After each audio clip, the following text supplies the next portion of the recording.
দেশের স্বর্ণবাজারে ক্রেতাদের জন্য এলো আরও একটি স্বস্তির খবর। দ্বিতীয় দফায় স্বর্ণের দাম কমানোর ঘোষণা দিয়েছে বাংলাদেশ জুয়েলার্স অ্যাসোসিয়েশন বাজুস। এবার প্রতি ভরি স্বর্ণের দাম এক লাফে ৫,৪৮২ টাকা কমানো হয়েছে।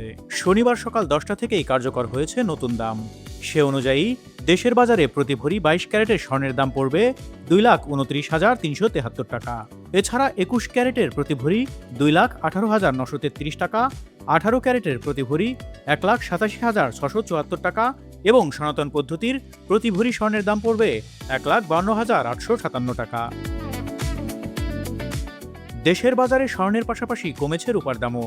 শনিবার রূপার নতুন দাম নির্ধারণ করেছে বাংলাদেশ জুয়েলার্স অ্যাসোসিয়েশন বাজুস, যা সকাল ১০টা থেকেই কার্যকর হয়।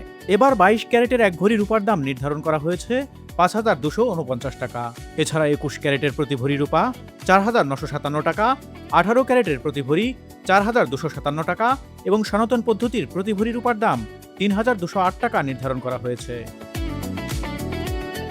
আন্তর্জাতিক প্রেক্ষাপটে বিশ্বের বিভিন্ন দেশের সঙ্গে বাংলাদেশের ব্যবসা বাণিজ্য দিন দিন সম্প্রসারিত হচ্ছে। ব্যবসায়িক লেনদেন ঠিক রাখতে পাল্লা দিয়ে বাড়ছে মুদ্রা বিনিময়ের পরিমাণ। তাই লেনদেনের সুবিধার্থে জেনে নেওয়া যাক টাকার বিপরীতে গুরুত্বপূর্ণ বৈদেশিক মুদ্রার বিনিময় হার। আজ শনিবার দেশের মুদ্রা বাজারে ডলারের দাম ১২২ টাকা ৭৫ পয়সা, ইউরো ১৪২ টাকা ২৪ পয়সা এবং পাউন্ড ১৬৩ টাকা ৩০ পয়সা নির্ধারণ করা হয়েছে। এছাড়া অস্ট্রেলিয়ান ডলার রেট ৮৫ টাকা ১ পয়সা, মালয়েশিয়ান রিঙ্গিত ৩০ টাকা ৩৮ পয়সা এবং সৌদি রিয়াল ৩২ টাকা ৬১ পয়সা নির্ধারণ করা হয়েছে। আন্তর্জাতিক বাজারে অপরিশোধিত জ্বালানি তেলের দাম বর্তমানে ব্যারেল প্রতি $৯৫ কাছাকাছি ওঠানামা করছে। মধ্যপ্রাচ্যের চলমান উত্তেজনা ও ভূরাজনৈতিক অস্থিরতার কারণে বিশ্ববাজারে তেলের দাম আবারও ঊর্ধ্বমুখী। তথ্য বলছে ব্রেন্ট ক্রুড ব্যারেল প্রতি প্রায় ৯৪.৬৮ থেকে $৯৫.৩৬ মধ্যে লেনদেন হচ্ছে।